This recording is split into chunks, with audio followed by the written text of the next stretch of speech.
This podcast is sponsored by nobody. Hey dudes, welcome to Splat from the Past, the only 80s themed horror sci-fi show where things can get totally radical. Now today I will be welcoming Susan Finley. Susan was the wife of William Finley, who is best known as the Phantom of the Paradise. Celebrating its 50th anniversary, we're going to deep dive on that movie and celebrate William's life. William, oh my God, was in so many great Brian DePalma movies like Sisters, and he did a voiceover for Dressed to Kill, and he was in The Fury, and he was in the Tobe Hooper classics, Eaten Alive, and the Funhouse, and a lot of good stuff. And it's going to be great to have Susan on today. Susan was in John Landis's very first movie, Schlock, and I love that movie. She'll be my second guest from it. My first guest, of course, was Eliza Garrett Roberts, and I can't wait. I just love that movie, and I'm so glad we're going to be talking finally. Also, rest in peace, my old stand-up comedy buddy, Kabir Singh. You know, that guy booked me a few times in the Bay Area comedy scene, and God, to be that young and pass away like that, just like my three other friends, including Kristen Frisk Christensen, who died earlier this year. I'm so friggin' sad. I'm really, really sad about it, but thanks for believing in me, buddy. Also, rest in peace, 44 years ago today, John Lennon. I've had Lori Kay on here talking about the book she wrote, in which she thoroughly talks about interviewing him before he passed and seeing Chapman before he assassinated Lennon. And, you know, Lori blames herself, but she shouldn't blame herself. You know, it was a weird twist of fate that happened. Very bad karma twist of fate. Rest in peace, John Lennon. So yeah, here is my interview with Susan Finley.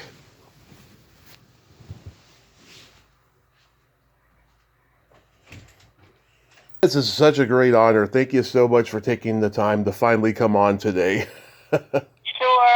I hope I can do justice to Bill and to Bill's fans. Absolutely. So going back in time, did Bill always want to be an actor?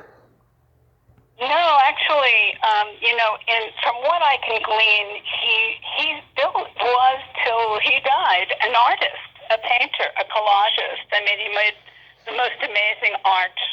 I have it all around me. I feel like he left me his mind when I look at his art.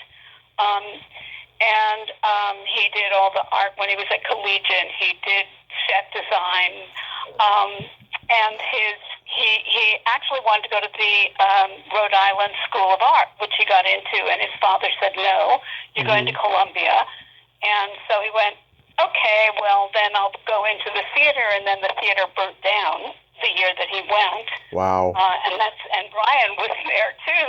And it was really because there was no theater that the two of them wound up going to Sarah Lawrence, which had been a all-female school in need of male actors. And that's where he met Wilfrid Leach and John Braswell, who were teaching there.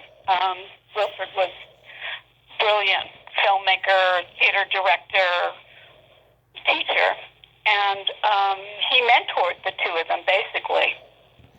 Wow, so that's where Leach came from in Phantom. It came from Wilfrid Leach. Yes, that's right. It was about Wilfrid, who changed everybody's life around, for better or worse. Wow. That's so awesome. Yeah. Wow. So yeah, I mean, they made the wedding party in 1963, which I've seen on YouTube, and it's so hilarious to see 20-year-old Robert De Niro with a crew cut and baby fat around his face. I didn't know it was online. I went to Metrograph in New York. They only show film; they don't show video. And unfortunately, they had a print that was a film print, but the sound was terrible. So I sat with a friend through maybe the first half hour, and then we just couldn't take it anymore. we left. Sorry, Bill. Sorry, De Niro. Yeah, I mean it's not super entertaining, but just to see them that young is what's great about it. You know, Jill Clayburgh, Oh. she looks like she was in a girl group at that time. Well, I loved Jill, and she had an important part later in our lives. Hmm. And she was a really remarkable person. I don't even know how to explain it to you. She looked at you with those eyes that just had this sense of mischief and just bore into you. And she was so funny and so brilliant and so kind. She was great. Oh yeah, one of my favorite romantic comedies is An Unmarried Woman. I love that movie. Me too. And the other day, we had a flood in my building, and I was unpacking boxes out of my storage room, and there was the vintage Unmarried Woman T-shirt that Jill had given me. Oh, I love that. I interviewed the little girl from the movie, Lisa Lucas, last year, and she told me she has nothing but fond memories of making that movie. And of course, her own daughter is doing very well right now. Yes. Well, the generations, right? Right. Moves on. So the other things that they did while they were at Sarah Lawrence was Wotan's Wake. Mm-hmm. I don't know if you've seen that, but the Dr. Caligari expressionist influence was there, and then carried over into Phantom with the undead. And I'm told that I think that Bill did the set for that. Nice. The black and white set, and he, at some point, and I'm not sure where, again, he did set design, when he was at Collegiate High School, and then he did set design for that movie, I believe, or some of it, and then I don't know if he was mentored by Santo LaQuasta or he worked for him, who was the Tony Award-winning Broadway set designer. Nice. So, it's not until Sisters is where DePalma starts defining himself as a Hitchcockian taskmaster of horror and thrillers. I think, God, Sisters is such an underrated movie. So do I. Thank you for saying that, because of course. I think Sisters, I'll have to tell you how I saw Sisters, but I think that Sisters is a great movie, and I don't understand why it's a bad thing for a filmmaker who loves another filmmaker to try to pay homage to that and also learn from that director. Why is that a bad thing? Why was he faulted with, trying to be Hitchcock? I have no idea. Now, everybody's compared to everybody because that's what they do now on the internet. But back then, I don't know. I think that, he was doing a lot of Hitchcockian stuff, but he was doing a lot of his own stuff too, like Split Screen and all of that. And not only that, but he made it his own. It was organic to what he was doing. Right. Right. It's not like he just picked a Hitchcockian scene and put it in a movie where it made no sense. Yeah, and there's also these undercurrents of sexual sadomasochism in certain things he made, like Dress to Kill and Body Double and stuff like that. I think that may have been another factor as well. Well, I never really heard of Brian abusing a woman. Yeah. Did you? No, I did interview an ex. Of his once who told me not to bring him up or the movie that she was cut out of. Well, that's about it. You can understand an actress disliking a director who cuts her out of a movie, but who knows what she was like to work with. Oh, I can tell you, she was a pain in the ass. Yeah, I know. I think that in some ways, Brian just. He got attacked for all the wrong things, and the critics, many of them, just didn't like him. They didn't like him, and I think it's because he didn't pay allegiance to the system. He was a renegade. Right, and he had all these contemporaries, Scorsese and Coppola, and they were getting probably better reviews than he was. And I'm sure people thought, why can't you be more like these guys? And it's just like, because everyone's got their own style. Well, even when he did, weigh in with like really impressive, expensive, star-studded movies. Mm-hmm. He never really got the he just didn't get the prize at the end of it. He didn't get the Academy Award. He didn't even get nominated for it. Yeah. God. The Untouchables is an incredible, really well-made movie. It is. It is. That was probably the first movie of his I ever saw, too, because it was such a big hit. Yeah, so like, what were Bill's memories of making Sisters? Well, first I have to tell you that that's when I first met Bill when he was doing theater at La Mama with Wilfred Leach. They had a group, La Mama ETC, Mm-hmm. and I knew he had made Sisters, and then Sisters came out, and through a series of events in my own life, I wound up moving in with Bill into his railroad flat in the East Village, and we're living together, and we go to see Sisters. Yeah. and here's this guy with pomaded red hair and a hunchback, and very strange. And there's a nice set in the movie that happens to be in our kitchen at Mm-hmm. home. And I'm wondering, like, wait a minute, who am I going out with here? Yeah. Whose apartment did I just move into? You probably did. But he was great in it, I thought, and he loved making it. You probably didn't know what a bohemian artist was yet. Well, I did. It wasn't that. I knew all of that, and that's what part of what I loved. But it was just, he was scary in that movie. He really scared me. It's just like when I went to see Carrie, and then afterwards I met Nancy Allen. I was scared of her. She was so mean in the movie. I've met her. She's a sweetheart. She is. She's completely the opposite. Mm-hmm. Do you know if he enjoyed working with Margot Kidder? Oh, he loved Margot. Mm-hmm. They had a great relationship. She was great to work with. Margot was a wonderful actress and a really, really intelligent woman. Yes, she had just done an episode of the Dick Cavett Show where she was speaking out about a political cause that she was passionate about. I don't even think Cavett introduced her as an actress. She just came out there wearing all black, sunglasses. I think she was stoned, and she sat Indian style on her chair, and everyone was like, "Who is this woman?" And then Sisters came out not long after that. Well, I think it tells you something. I mean, yes, Brian did have some women who were, maybe on the scale a little manic.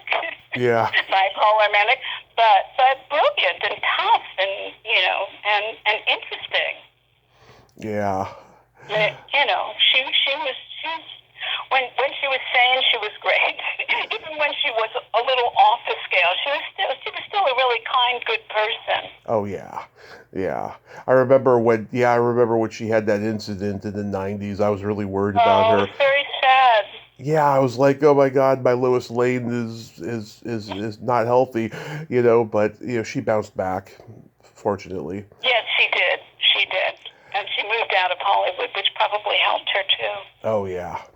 And this was probably one of the first times that the world actually saw Charles Durning, because he had come from New York theater, and he was great in everything he ever did. And Jennifer Saldo. I mean, the whole cast was great.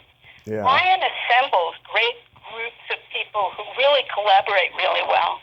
Oh yeah, always. He always had the best casts of anybody. And I think part of it, I'm not sure about this because I'm not there when he does it, but I think that he trusts his instinct. He meets the person, they do an audition for him. Once he trusts his instinct, he trusts them. And then I don't think he messes with them too much unless he has to say a word or two about maybe a little bit more or a little bit less. I don't think it's that he sits there doing line readings and marching them around, Yeah. Yeah, of course. So getting into Phantom of the Paradise, so when I was growing up, we had a video store in our neighborhood called Shoreview Video, and they would have the genre shelves and the new release shelves. And whenever an old movie got reprinted on VHS and it was there for the first time, they would put it in whatever genre shelf it was and put a sticker on it that said new arrival. And when Phantom got reprinted on CBS Fox Video around 88 or 89, I saw it on the shelf and I rented it. I was like 6 or 7 at the time, and I didn't get it upon first reviewing, and I was actually bored. But then when I was 21, I went back to Shoreview Video and rented it, and I fell in love with it. By that point, I started to become in touch with my queerness and my love of camp, and I'm a big Rocky Horror Picture Show guy, and I've loved it ever since. In fact, I bought the tape when the place closed down. Unfortunately, I had to sell 90% of my VHS tapes when I was homeless 10 years ago, but I've gotten 80% of them back, and I'm currently trying to get a Phantom VHS, but they are so expensive on eBay. But I got the Blu-ray at least. Well, I mean, the thing about Phantom, I thought you were going to tell me that they didn't have a category for it in the store. Oh, it was in comedy. I know, that's what I'm saying is, I mean, Phantom is just, to me, it's this remarkable kind of fever dream that melds everything. It has everything in it, every vegetable you can think of in the soup. Mm-hmm. And it defies category. My son later said to me when I was thinking about why is it that this movie was such a bomb when it came out. There are a couple of things that I now think about, but he said to me that he learned in school when the Native Americans first saw Columbus's ships. Mm-hmm. They didn't see them actually. When the Columbus's ships appeared on the horizon, they didn't see them because they had no context in which to recognize them. Mm-hmm. And I think that might have been problem number one. And then Paul Hirsch said something about great art is far out, meaning far out in time, ahead of its time. And I think that was number two. There's probably a long list of things, but I've seen it so many times now, and I'm not bored. I always see something. I hadn't seen before, and I always understand something on a new level. And of course, at this point, with Bill gone, and having been on that stage with the Phantom dying and taking his helmet, it takes on a level of tragedy that I hadn't realized. It's so beautiful and so tragic, and it's really about art and artists and commerce, and that people, if they want what you have and they buy it, it's theirs. Oh yeah, and it's also the devil gets your soul. It's not you anymore. Right, and it's also a great retelling of Phantom of the Opera, and also a satire on glam rock because it was so popular at that time. Yeah, well, it was a satire on all forms of rock and how they all sort of spun through this industry that became more and more ravenous, and more and more powerful and more crazy. Yeah. A friend of mine said to me, "Oh, what drug were they all on when they made this film?" And I said, "They weren't on any, not that I know of. They may have been on drugs, but not when they were making it. They were doing the record industry, the music industry. What do you expect?" Yeah. Well, that's a great compliment because it does have that feel of it was drug induced. But yeah, I mean, it's such a fantastic movie. And I've talked to all three Juicy Fruits. I've talked to Sarah Ballantyne, who was a dancer, and Janice Blythe, who was a groupie. Janice was also in Eaten Alive later. And yeah, they are all floored by the cult success of this film, it seems, But I hate to ask a cliche question, but how did you two become aware of the film's cult success? Well, first let me tell you a little bit. You might want to know about, the year we were waiting, or the time that we were waiting for it to come out. The expectation was that it was going to be a huge blockbuster. Yeah. And there was a bidding war for it. The studios had a bidding war for it, and Gus Burns, who was one of the producers, said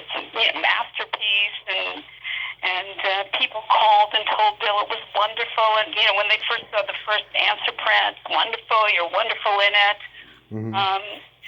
And Bill it was also the year that Bill and I were getting married. Mm-hmm. Right afterwards. And I think there was an extra pressure on both of us about that because my dad was terrified that I was in the arts, and he was in the arts, and how the hell were we going to live? So it was a real sort of white knuckler that, oh God, this film is going to give him the career that we're going to be okay, and my father can relax, and I can relax.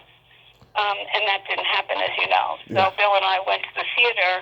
There was nobody there, and I think it was heartbreaking for him. Yeah. Heartbreaking because, well, the other part, I'm sort of digressing a little bit here, That's but okay. the other part is, as someone who knew and loved him, the Phantom and Winslow were very much two parts of who William Finley was. Yeah. He's perfect. Very much so. He is just so perfect in that role. Nobody else could have played that role as great as Paul Williams. Yeah. Well, at one point, Brian offered that role to Paul, and fortunately, Paul declined because that role was a role of a lifetime for Bill. And when every time I watch it, I see Bill right through it. And all the things. It's an artist is like a leaf in the wind. You know this. You mentioned you were homeless. I mean, somebody who has this kind of, propensity, this desire to sort of play, to collaborate, to create things, can be taken advantage of because they require an audience in order to complete it. They want to communicate something. They want to bring joy. They want to bring something. And in order to get the audience, they interact with commerce, and there you go. Yeah. They sold their soul, rock and roll. Yeah, that was also the name of Black Sabbath's Greatest Hits album, too, a few years later. Yeah, so then, what was it? But I'm trying to think, was it 10 years later, a decade later, 2 decades later, when the phone rings, and it's Gloria on the phone? Mm-hmm. May I speak to Mr. Finley? And she'd been looking for him. Gloria D'Ignazio, Yes. she's one of the chief organizers of the first Phantom Palooza. I love her. And every other Phantom event in Winnipeg. We knew vaguely that it was playing in Winnipeg longer than other places, but that's all we knew. And so she spoke with Bill, and then Bill got off the phone and said to me,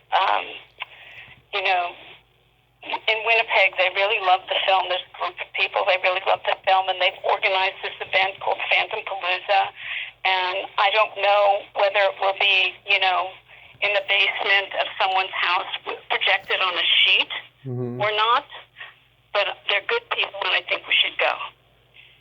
And so our son, Dashiell, then was about 15, and he said he'd go, and I said I'd go, and I said, okay. And then he said, he said, no one else is going.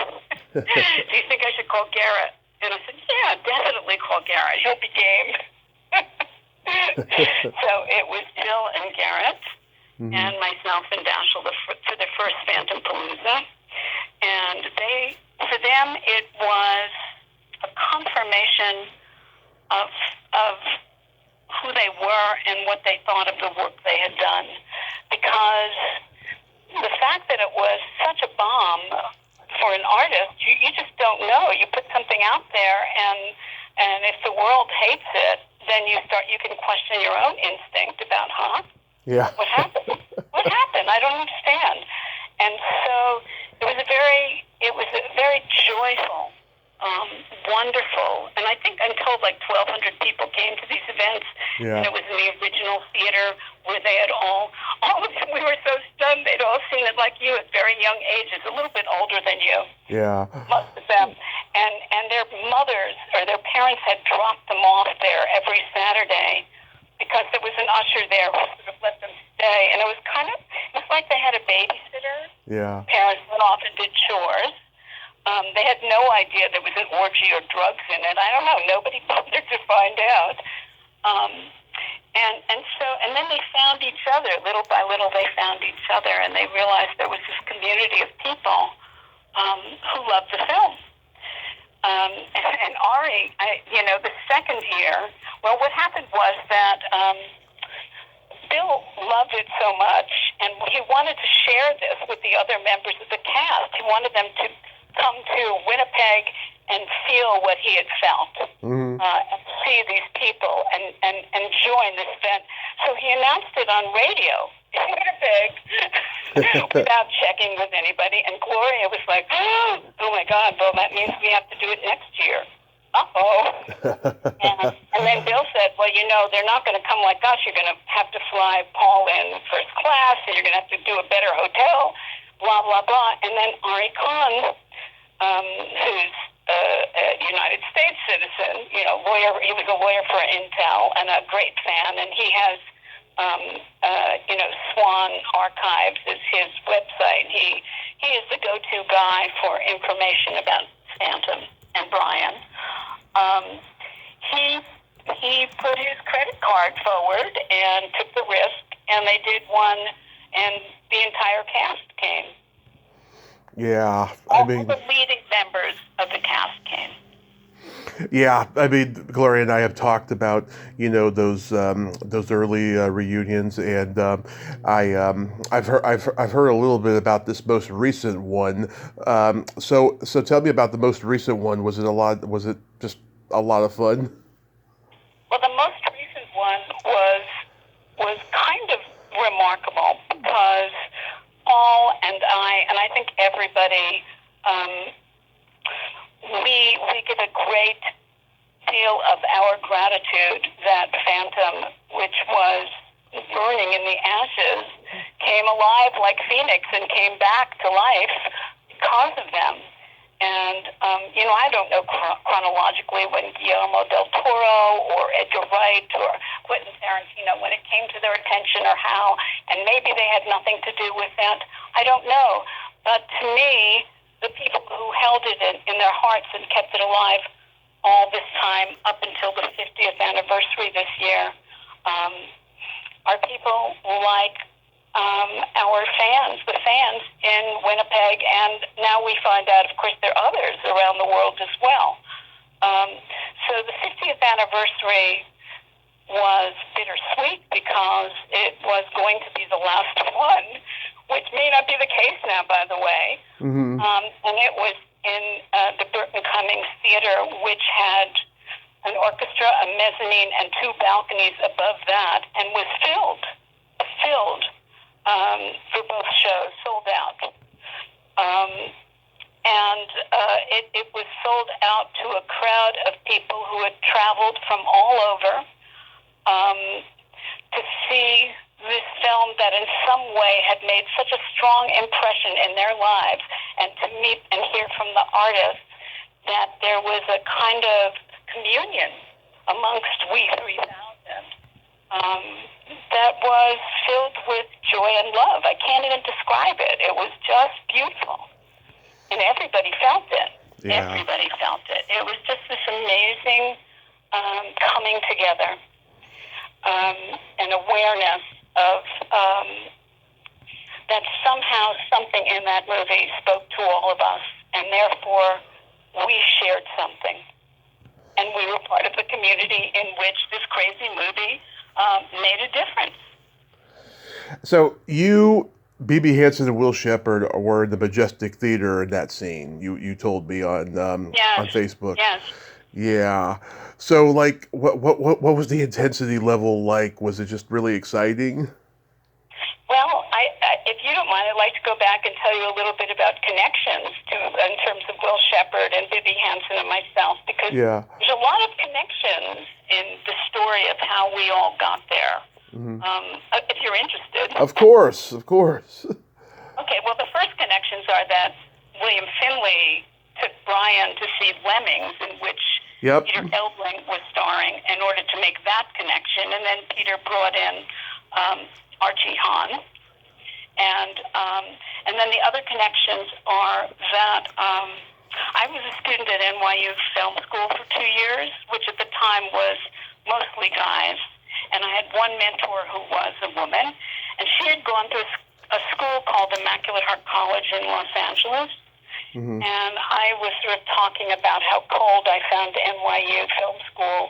And even though I was doing very well there, and I actually got to direct everything I wrote, I felt so hemmed in and claustrophobic, like that I couldn't dare to fail or I would fall off the radar. Mm-hmm. And so she was telling me about this school, Immaculate Heart College, that she went to, and I thought, okay, and she rolled out this Sister Karita Kent chart poster that the school had that was beautiful. Sister Karita was the head of the art department there, a little ahead of when I went, and she did War is Not Healthy for Children and Other Living Things. She was kind of the Andy Warhol of Catholicism. Yeah. so anyway, there I am on the floor of Nadine Bilski's office, my mentor's office, and I went, oh my God, this is amazing, and I love theater. Maybe I'll go back to theater for a while. Mm-hmm. How do I get into the school? And she picked up the phone, and I was admitted. And so then I went home and told my father, who said, you're out of your fucking mind, literally, or are you out of your fucking mind? And I thought, well, maybe I am.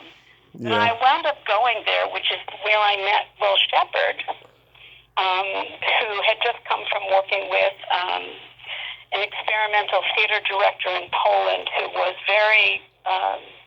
was of great interest to many people in experimental theater, Jerzy Grotowski, who wrote a book called Towards a Poor Theater. So he had just come from there, and I became very interested in that, and I stayed on a little while to work in Will Shepard's theater lab, and we did a performance that people came to see. And then I returned to New York, and I was having a hard time in New York. I couldn't find what I wanted to do. I couldn't find a theater like that. And Will came to visit and introduce me to Bill Finley. Wow. So there I was at Cafe Figaro, and here's this intense, tall figure smoking a cigarette and the smoke curling in the dust and the sunlight, sitting by the window, and it was him, Bill Finley. And I immediately had this very strange feeling that of the Middle Ages. I'd never had this before. Like, I just felt like, oh, I'm in the Middle Ages, and there's Gregorian music and tapestries, and then it went away, and I became friends with Bill Finley, and I was 10 years younger than Bill, and didn't have a lot of self-esteem, and I thought when he asked me to go to theater and stuff like that, it was because Will Shepard had said to him, oh, she's kind of lost, take her around. It was I was a charity case, but that turned out not to be the case, and of course he was the love of my life. So now where were we going with connections? Oh, B.B. Hansen and Will Shepard, yeah. Going to Phantom, to the filming of Phantom. Right. I think that what happened was, now Bill discovered, Bill Finley, when he met her, is the daughter of Al Hansen, who was a very well-known artist that Bill adored and knew very well from Judson Church, where they did a lot of art stuff and happenings. So he knew Bibby. I had met Al through Bill, and I think Will Shepard was the one, because of Dionysus of 69, I'm going backwards here, but they did this theater, which we can talk about later if you want to. But because of this theater piece that Will Shepard and Bill Finley were in, Brian wanted Will to come and recreate the experiential kind of blurring of lines that happens when the audience becomes part of the event. And so he brought Will Shepard there, I've known him as Bill too, who brought me in and brought Bibby in. Yeah. So that's how we came together. And our job really was to kind of seed the audience reaction and response and drive them into a kind of mad horde that sieges the stage, when Paul is creating this assassination live entertainment on TV for the Paradise opening with Jessica. And of course you think of the Kennedy assassination, and you think of the John Kennedy, the Robert Kennedy, and all the other things we see on TV now. And, Brian was absolutely right. The lines are we've reached the point where the lines are completely blurred. And so that was sort of our job. What sort of surprised me was, as I thought we were leading the audience on, I felt nearly stampeded by the audience, who was kind of ahead of us with this whole thing, and very much into the kind of bloodthirsty horde that Brian wanted. But in the middle of it all, what happened to me was I didn't like it, at all. I found it very kind of awful that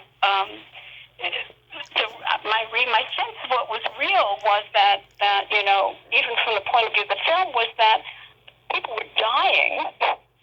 Bill was dying, who I loved, but that Jessica was being, all of these horrible things were happening, and all they wanted to do was to be a part of it. They didn't even understand the reality of what was really happening.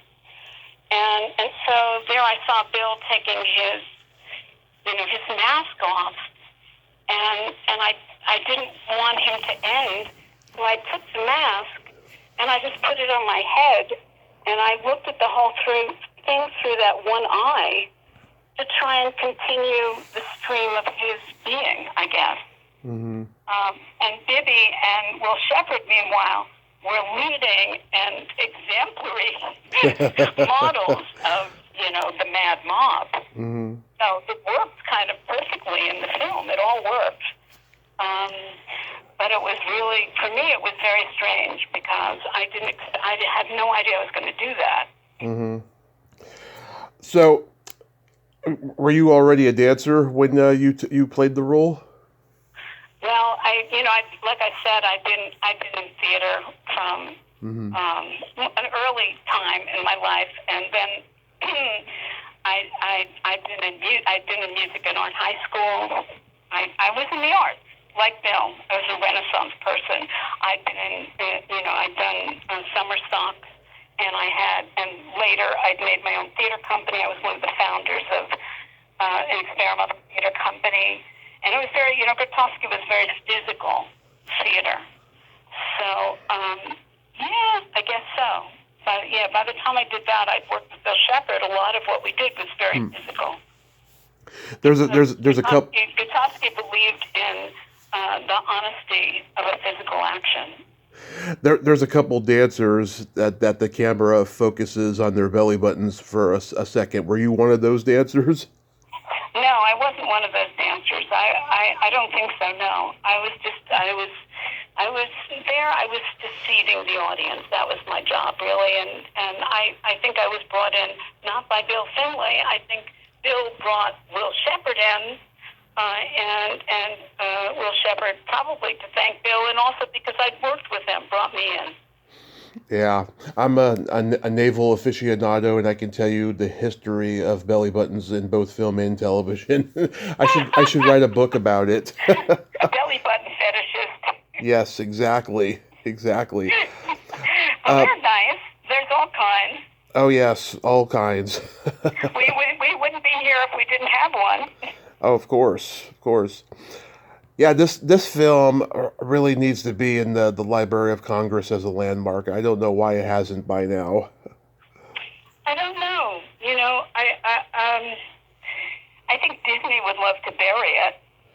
I shouldn't say that. I'm not going to work again anyway in this town. But I just feel like it's been buried, Yeah. It's so expensive to show it. It's so difficult to show it. It's just, what can I say? But as Paul Williams says, which is interesting, his theory is that if it hadn't flopped, it would have never been a cult favorite, because part of the definition of that is that you found something, you found a gem that people don't know about, and you want to share it with them, and your community actually, which was the 50th anniversary, really showed that your community is based on this common understanding of this film, this common appreciation. Yeah. This wild and crazy film. Did Bill really play piano?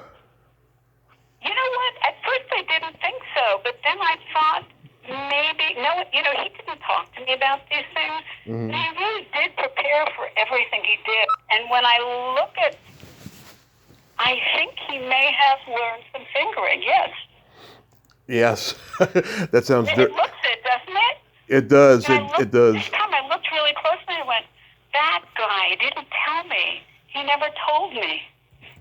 There's another interesting thing that somebody said to me, Justin Humphreys. I don't know if you know him. I've heard the name. Well, he wrote Interviews Too Shocking to Print, and a wonderful interview with Bill in there. Said to me that Brian made in the 70s the only two films he can think of in which you have sympathetic characters in a horror movie. Mm-hmm. And that was Carrie and Phantom. Yes. Two great movies back to back. I mean, those are just perennial classics. So you wanted to tell me about Bill's preparation for The Fury. Oh, The Fury, yes. Well, I didn't really know exactly who. He didn't tell me too much. He really didn't say a lot about the films and who he was and what he was doing. And he came home. Well, first we went shopping. We went to a thrift store and he got this outfit. That looked very worn to begin with. And then he got a Bergdorf Goodman shopping bag. And we went out in the streets of New York, and he started dragging them and rubbing them against buildings, and basically, just wearing the shit out of them, wearing them out. So they looked like, a much-lived, difficult life on the streets. And, and he's playing a character who... Obviously, it's too bad. From what I understand, the character had a very interesting through line in the book that Brian went. Gee, if I'd read the book, I would have tried to put more in about him. Mm-hmm. But he's a psychic hunter, and he's psychic himself, which probably made him a very disturbed, super sensitive canary in the mine shaft. And perfect part for me. Yeah. Was there ever him in talks about having a role in Carrie? Not that I know of. No. Okay. No. So how does he come to meet and become friends with Tobe Hooper? Well, from what I understand, Tobe loved Sisters and Phantom, and he loved Bill. Mm-hmm. And Bill did a great Tobe. I can't do it, but he showed up. We think that he was on the set of this TV show that Bill was playing a hotel dick in a noir TV show called, I think, Morning something becomes. I can't remember the title of it. I wrote it down somewhere, so I remember. But I can't. But in any event, unfortunately, it never saw the light of day. But God, would that have been for Bill? A noir detective in a hotel. Yeah. Bless his heart. But in any event, he thinks that they were on the set of that, and Tobe showed up, I guess, during a break, and came up to him and was just, I want you to be in my movie.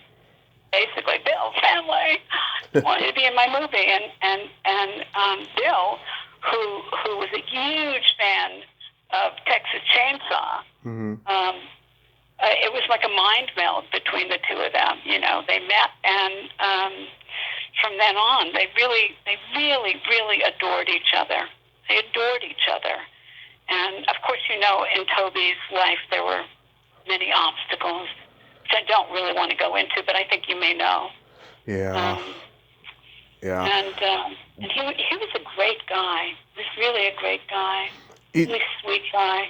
Eaten Alive, God, has such a powerhouse cast for such a low-budget horror flick. You got Caroline Jones, who's Morticia Addams. You got Neville Brand, Stuart Whitman, Mel Ferrer, Kyle Richards, Marilyn Burns, who had done Texas Chainsaw Massacre, Janice Blythe again, and of course Robert Englund's first movie. He got fired from Tarantino's Kill Bill because he couldn't deliver his classic line the same way as he did in 1977. My name is Buck, and I'm ready to fuck. He got fired over that? Yeah, that was like at the top of his documentary. He said, the only movie I've ever been fired from is Kill Bill. Wow. Well, yeah. What can we say? I wonder if that was the only thing. That's all I can say. Yeah. So, from what I understand, some of those guys are really scary to work with. Yeah. Yeah. Bill, so Bill gets stabbed in the stomach in this movie. Do you know if he was satisfied with having that death? I think so. Better than being eaten alive. Yeah. We didn't talk about the he was almost killed in Phantom, with the record press. It was a real record press in Pressman Toy Company, and they had chocks to hold it open, and one of them broke, and I wish I could find the person who saved his life because I'd like to thank them. Someone pulled him out. So when he told me the title "Eaten Alive," I was like, no, an animatronic croc, no. Yeah, well, this was based on a true story about a real killer who would lure women into his home and, lure them to the alligators that was in his swimming pool. Oh God!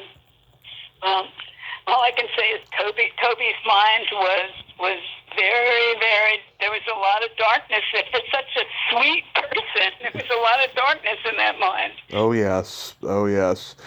And then, of course, they did the Funhouse, which is another great movie. I've talked to Miles Chapin. He's a great guy. Oh, he's a great guy. Wow. They all were. The cast was really great.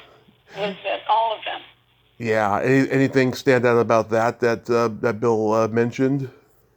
Well, he was a magician, and as a young man, I think in maybe junior high or high school, he had actually done some magic tricks at parties to make some Trump change. Excuse the Trump. Yeah. But he didn't really know. He loved magic. He loved Houdini. He loved everything magical, and he loved carnies and seediness. He liked all that stuff.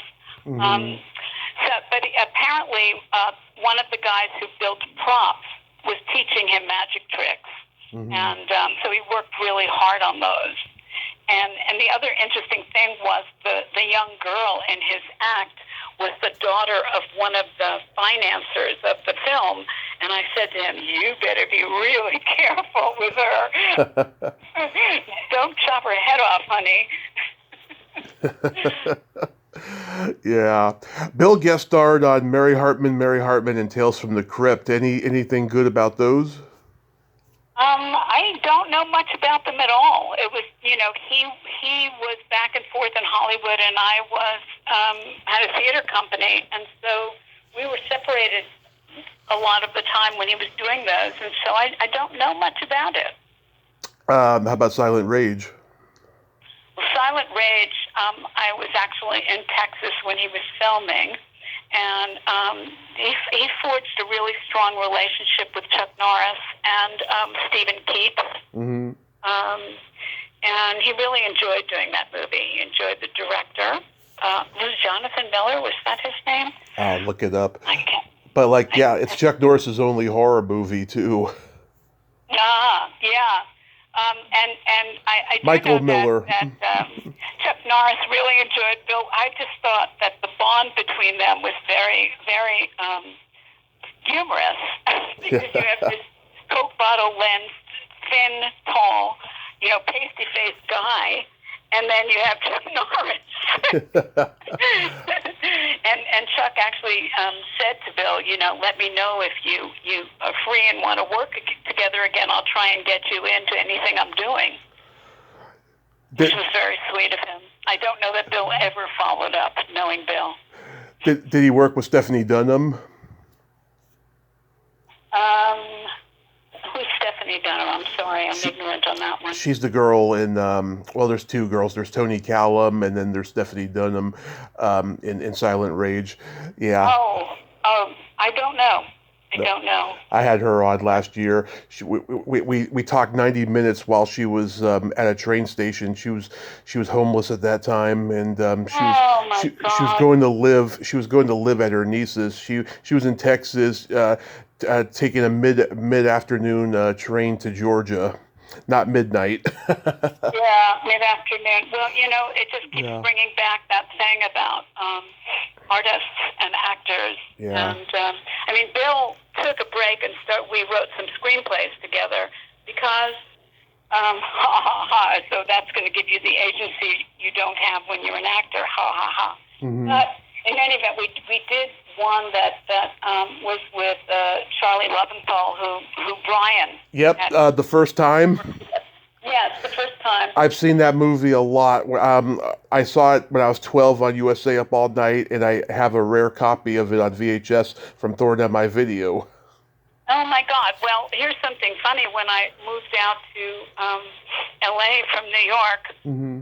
I decided to live in this building where I now live, and I got an email from the head of the HOA, the president, saying, "Hi, I'm Charlie Leventhal, and I just wanted, maybe at some point we could meet up on the roof and have a coffee, and I wanted to say hi and introduce myself." And I wrote back and I go, well, first I said to my brother, my brother is the screenwriter, Stanley Weiser, he wrote Wall Street. So I said to my brilliant brother, it looks like someone named Charlie Leventhal lives in my building and is the president of the HOA. Do you think it could be that Charlie Leventhal? And Stanley goes, "Oh, don't be ridiculous. There's hundreds of Charlie Leventhals." And I said, "Well, I never heard of another one before." And so I write back to him, and he goes, "Oh, my God, Susan Finley, it's you." so it is the Charlie Leventhal. Let's see, I've talked to a few people from The First Time. Bill Randolph, Yes. Krista Erickson, and Bob Trebor. Yes, yeah, well, there was a great cast Wally Shawn, Marshall Efron, just a great cast. Yeah, Jane Badler. Hilarious. Yeah, oh my God, that movie is still funny to me.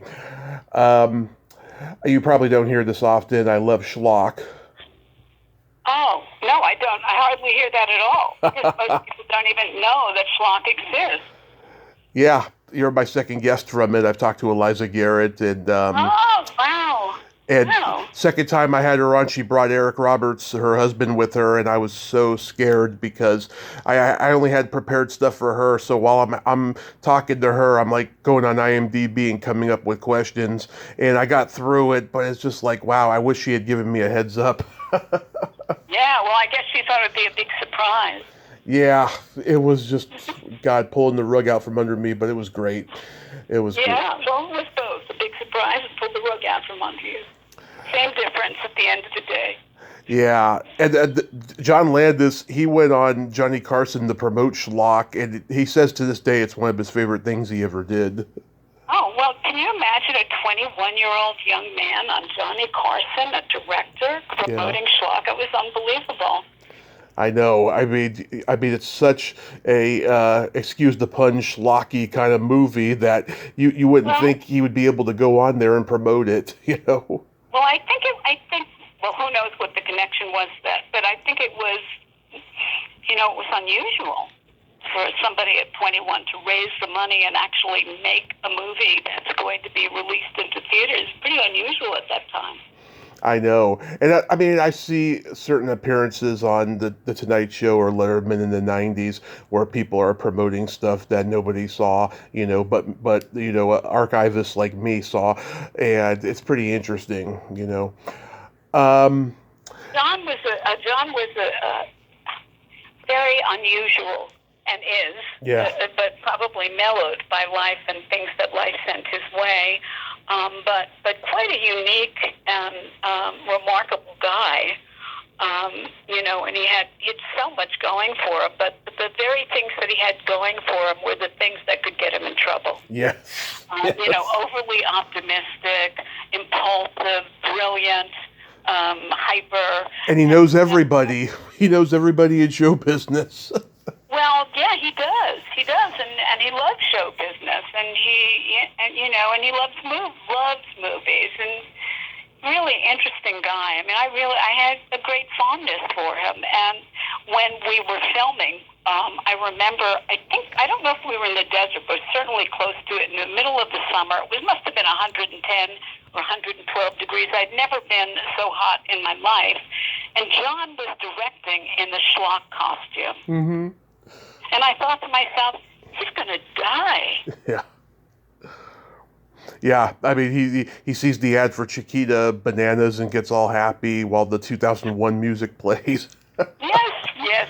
It's hilarious. It shows you how single-minded of purpose he could be and how much he loved filmmaking, that he was in the desert at 110 and he didn't even seem to notice. I didn't even see him drink water. Wow. I know back then they didn't have the tubes inside the costumes where you could drink water or get cooled off like they do now, because now it's a liability. You could be killed, wearing those things. Well, he could have been killed. Yeah. Just when to open my mouth and say my lines, I felt like the sweat pouring down me just to make my lips move. I know. It's crazy. Rick Baker designed a really great costume too. He's such a genius. He's just brilliant. Yeah, and very young then. Is it true that you almost got cast in Poltergeist? Oh, I never heard that. Okay, I can't remember where I found that out at. I either read it or maybe Marty Casella told me. Marty was Spielberg's personal assistant in those days, and he knew every aspect of Spielberg's life, including casting decisions.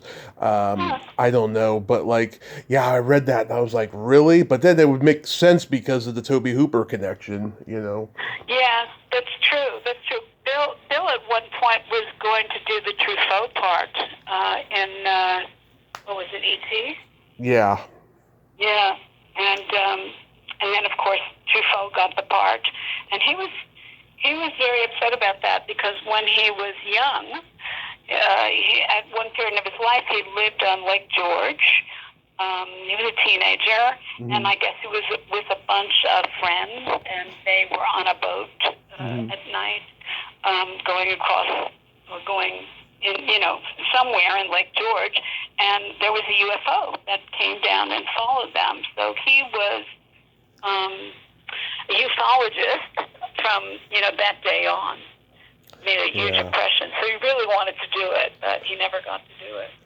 Now, you mentioned your brother Stanley wrote Wall Street. He also wrote W, and I saw W in the theater with my mom, and we laughed our asses off at what a buffoon W was portrayed. So kudos to Stanley. Well, actually, they attempted to be fair. Mm-hmm. They really did. They attempted to sort of straddle both worlds. Mm-hmm. And I heard that Bush actually liked it. So, interesting, right? Right. Just like seeing him the way he ate a hot dog and got mustard on him, and just he didn't care about it. It was funny. I thought. It is, yeah. I thought they did a really good job. We actually visited the set, and that was a lot of fun watching that. Nice. And I was a consultant on Wall Street. Yeah, that's a great movie. Yeah. So what do you got going on these days? Well, these days I'm sort of semi-retired. Mm-hmm. I just moved here from New York, and that was quite a job. We lived in a 5,000 square foot loft that was filled with, and I mean filled, with those books and archives and paintings and all of that. So I kind of, we found the costume to Phantom, tucked away in the loft, and the helmet, and the capes, and a lot of other things. And so I kind of devoted myself to shepherding all of that. And we put it up for auction, and I'm glad to say that it went to Guillermo del Toro. Yeah. Yeah. Have you ever thought about writing a book? I don't know how many people would read it. Well, you don't read a book necessarily for people to read it. You just want to get the story out there. It's almost like therapy in a way. I think of it, and I also have other aspects of my life that I wanted to write about as well. But Mm-hmm.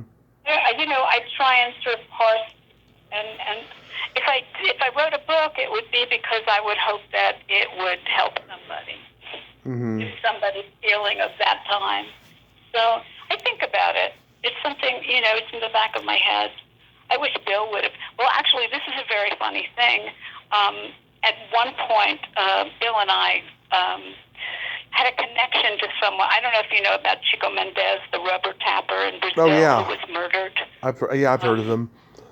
Yeah, and then David Putnam did a film about his life. But in between that time, we had a connection to someone who had a connection to his, or knew about him and the rubber trappers, and we wanted to get the rights to do a film about him, because we felt he was, talk about the canary in the mine shaft, we felt that, the rainforests were the lungs of the world, and this was the beginning of the wake-up call to the world about what we're losing, our oxygen. And so Bill became obsessed with climate change very early on, and met Noel Brown, who was the head of all of the environmental stuff at the UN. And this is even before the internet and blogs and things like that. He started madly writing a book about climate change. and it was a thankless thing to do, because every day the information kept changing. There was more and more information. It would have been a perfect thing to put online, which people have now done. So it was one of those things that no matter how fast he ran, it moved faster than he could catch up to it. It was like a nightmare. And I finally said, you have got to stop. You've got to stop. You can't do this. It's driving you nuts. So that was the book he attempted to write. Well, it's still a possibility. I mean, you do have good stories. Yeah. Yes, I do. Well, maybe one day. It's all very interesting to me. I mean, one of the most remarkable things as I tell these stories is that I realized I lived my entire life probably a little over a mile from William Finley in New York City, in Manhattan. When I was at Music and Art, we went to the Village all the time, and he lived in Greenwich Village, different places. I probably was walking in his footsteps, but I was 10 years younger than him. And I had to go 3,000 miles to Los Angeles to meet Will Shepard in order to go back to New York to meet Bill Finley, who was the love of my life. Oh, that is beautiful. So, it's really beautiful. And when my father said to me, are you out of your fucking mind? And I think about it, I think I was out of my brain, maybe, but not out of my mind. I was following some other path, Yeah. Real quick, what are your favorite movies? Oh, God. I don't know. I have so many that I love, but I picked some for you. Okay. Of course, Casablanca, Sunset Boulevard, my old ones, right? Yeah. Citizen Kane, Maltese Falcon, 2001: A Space Odyssey, Star Wars, the first, The Godfather, all three, Chinatown, Rosemary's Baby, Love it. North by Northwest, and Rear Window. Love it. Love it. I love them all. Yeah, I mean, I'm a noir guy. Cary Grant was my dream boat growing up. Oh, me too. I love Cary Grant. Jimmy Stewart, Natalie Wood. I love noir, and I don't understand why people don't like it. I don't know. Just people are stupid, I guess. And then my more current films, these are more current, but I haven't kept up, to tell you the truth. But these are more current films. I'm a big fan of Guillermo del Toro, as you can imagine. And I loved Pan's Labyrinth, so did Bill. Nice. And Shape of Water made me cry because I saw Bill all over that film. And I saw it at a Writers Guild screening. And I knew Guillermo was going to be there, but I also knew I probably wouldn't have an opportunity to say hello. Mm-hmm. I'd met him before. I hadn't met him before. Actually, I'd corresponded before. Right. So I jump out, and I go running down the aisle, and I go running to make it before he comes to talk. Uh-huh. And there he is with everybody, his whole group of people from Shape of Water, the whole cast. There he is, surrounded by people. And I just go right through them. and I figure, okay, he's either going to tell me to get the fuck out of there, or he's going to say, Susan, hello. And I go, Guillermo, hi, I'm Susan Finley. And I start crying. I cry thinking about this. I start crying because the film had so much to say. I thought it had such a connection to Phantom and Bill for me. And also Bill loved the water. He loved the water.